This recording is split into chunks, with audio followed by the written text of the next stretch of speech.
Ao começar este texto quero me ratificar aqui de que ao escrever sobre o assunto não sustentarei todo e qualquer tipo de pensamento misógino que me venha por preconceito de reflexo, da ação e reação ao advento do feminismo que como um movimento bem elaborado de esquerda vem se apropriando de pautas relacionadas às mulheres principalmente, a fim de listar como feito seu ações de conquistas sociais advindas do esforço bem vigorado por parte de toda a sociedade em comum acordo entre as partes, especial as valorosas mulheres comuns, que ao fim da Segunda Guerra Mundial, de 1939 a 1945, lutaram bravamente em seus esforços com um só propósito que se concentrava em reconstruir com os destroços e também as conquistas da guerra toda uma civilização moderna e contemporânea, valorizando sobretudo os setores tradicionais e indispensáveis à sobrevivência da espécie humana, e a família e a sociedade, enquanto a maioria das mesmas perderam seus maridos e filhos no fronte de batalha lhes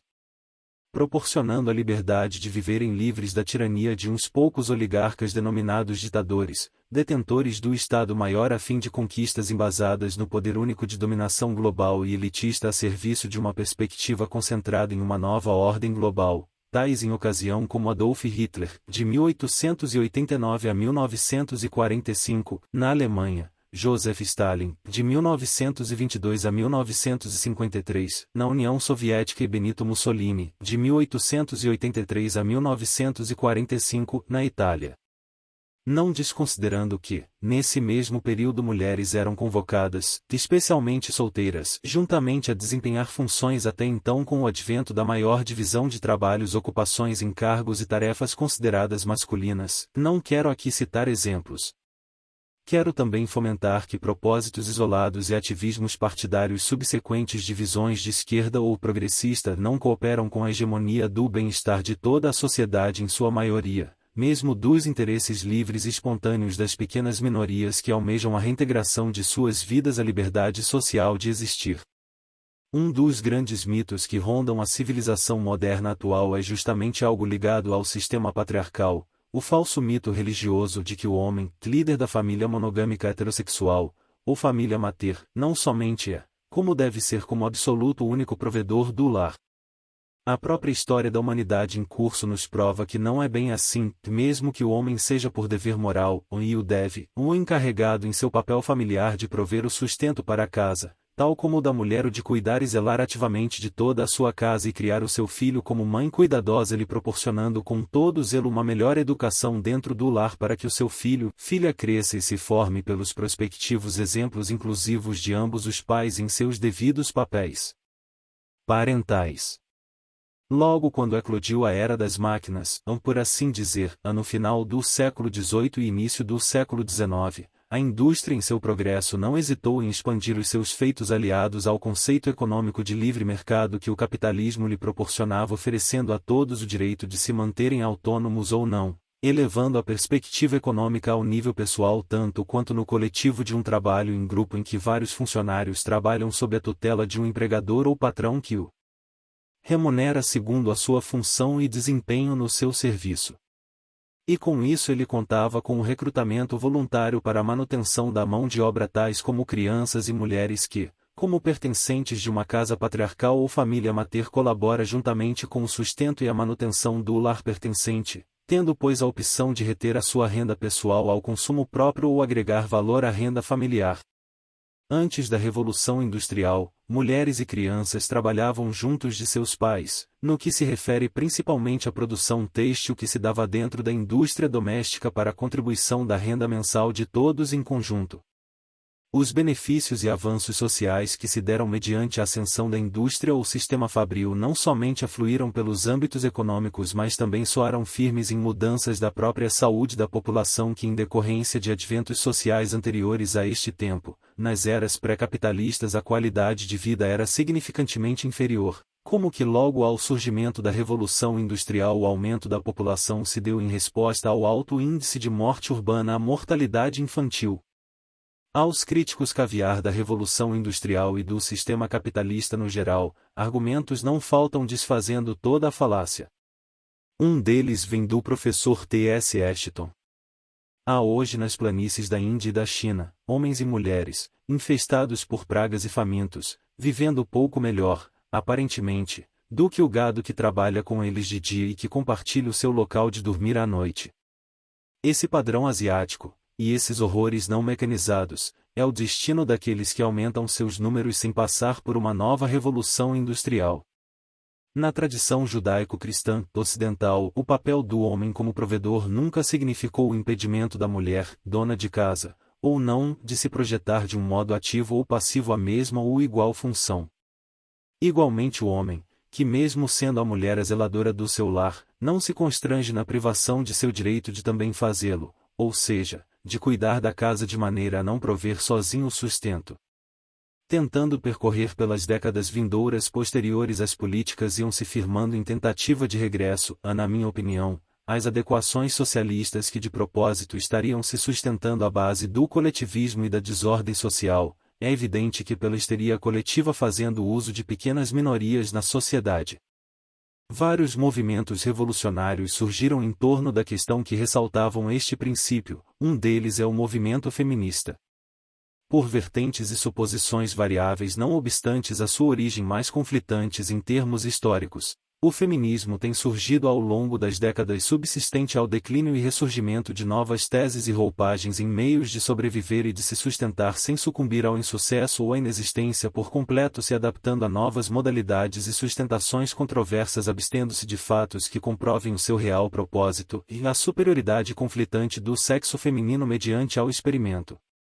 Em decadência moral e social do outro sexo, o sexo masculino já quase à beira da completa extinção moral. Dados argumentos surgidos por dimensão intelectual, têm dado origem diversas correntes de pensamentos literários sobre modo que, na real proporção argumentativa, cria-se um caráter misógino em seu próprio ventre. Em detrimento ou perda expositiva tanto moral quanto às vezes material tem se valorizado por cunho doutrinários em diversas esferas da razão humana conceitos filosóficos sociais não abrangentes da causa própria e objetiva em tentativa de conhecimento frustrado de ação do sujeito. Nesse preâmbulo de formas e conceitos que se auto-sugerem a existência ineficaz de ação se ergue então em meio ao cenário controverso e tempestuoso nomes como Simone de Beauvoir, Betty Frieda, Kate Miller na iminência da solidificação de uma doutrina desqualificada em estado de uso revolucionário que nada tem de superior a outras virtudes inexistentes. Sendo declarado pública suas obras, tais como O Segundo Sexo, Política Sexual, Mística Feminina, é claramente concebível a absorção social, a longo prazo, das afeições externas de valor altamente destrutivo a toda a sociedade cujos valores conservadores são diluídos na esfera anexando ao território cultural ferindo princípios e dando notoriedade a certos consentimentos substanciais que diferem ao tradicional valor então construtivo real embasado em qualidades múltiplas e eficazes em degradação persistente ao senso moral constituído normativamente em forma de preceitos evidentes e indissolúveis que sempre se reiteram a novas maneiras de subsistir garantindo a manutenção da espécie humana na civilização. Causa deste mal social, mitos se proliferam e se transferem a um nível de crenças populares. Destes eu ressalto aquele que mais me traz desconfiança no modo de abordagem ou no próprio conceito em si mesmo. As mulheres recebem o salário 20% menor em relação ao homem ao desempenhar a mesma função e no mesmo ambiente. As mulheres em geral ficam mais tempo se preparando e se profissionalizando antes do seu ingresso em qualquer área dentro do mercado de trabalho e por isso começam a trabalhar mais tarde e sua aposentadoria é precoce. Além do mais interrompem a carreira com mais frequência e sua jornada de trabalho é menor do que a dos homens, além de, no geral o que se tem é uma procura nas áreas menos remuneradas referente aos homens e por isso o acúmulo de capital, produtividade e salário um pouco menor. Segundo pesquisas recentes, aqui no Brasil as mulheres ganham um salário 20% a menos do que os homens e isso é reflexo de mais anos de preparo e menos tempo no mercado como mencionei acima. Além do mais, na iniciativa privada o funcionário ganha de acordo com o que produz e se o empresário não considerar essa questão isso compromete os lucros da empresa além do seu funcionamento, e isso resultará futuramente até na falta de emprego ou no fechamento daquele setor caso não haja devida manutenção a ser seguida.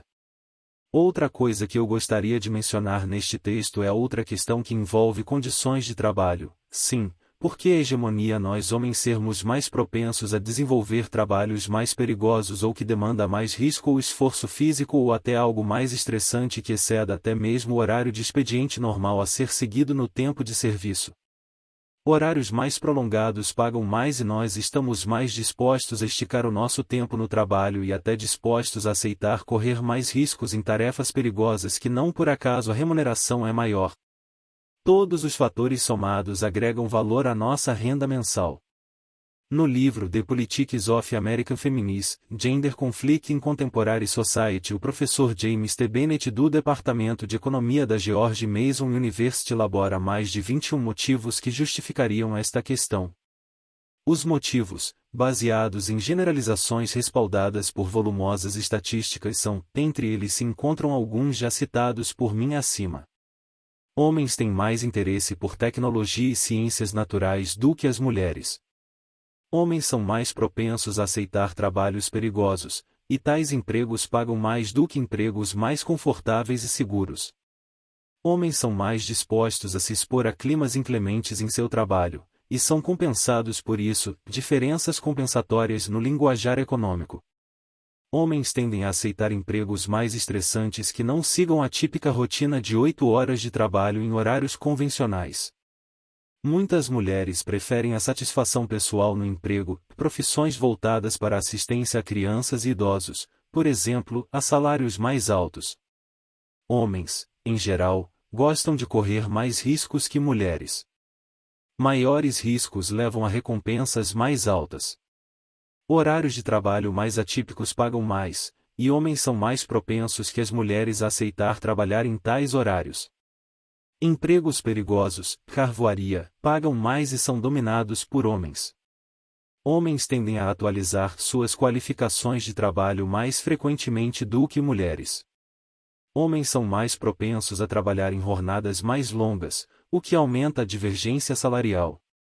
Mulheres tendem a ter mais interrupções em suas carreiras, principalmente por causa da gravidez, da criação e da educação de seus filhos. E menos experiência significa salários menores. Mulheres apresentam uma probabilidade 9 vezes maior do que os homens de sair do trabalho por razões familiares.